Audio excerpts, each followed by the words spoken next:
but to be broken cleanly.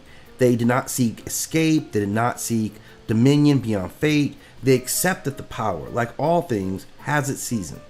They believed that yielding was not weaknesses, and that collapse was not failure, but turning of this great cosmic will. So they planted no flags beyond the world they were given. They sought no shelters in young realms. They trusted that the cosmos, left unbound, would remember how to breathe. But not all the gods listened the same way. Others heard the prophecy and fixated only on one truth, that they would lose everything. They saw Ragnarok not as transition, but as theft, not as renewal, but as erasure. They looked upon their halls, their followers, their dominion, and could not imagine a world in which these things no longer answered to them. And to these gods, fate was not sacred, it was the enemy. They asked questions the prophecy did not forbid. What if fate could be delayed? What if it could be weakened? What if it could be outrun?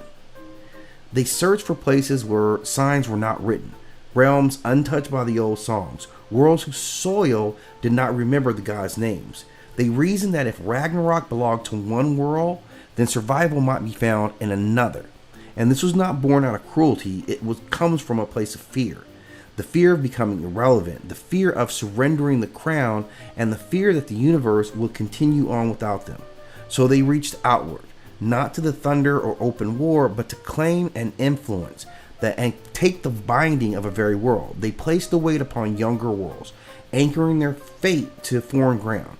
They taught obedience before understanding. They enforced order before balance. They hardened systems that were meant to grow. They told themselves that they were preserving creation. They told themselves they were preventing chaos. But what they were truly doing was exporting their refusal to change. They did not escape Ragnarok,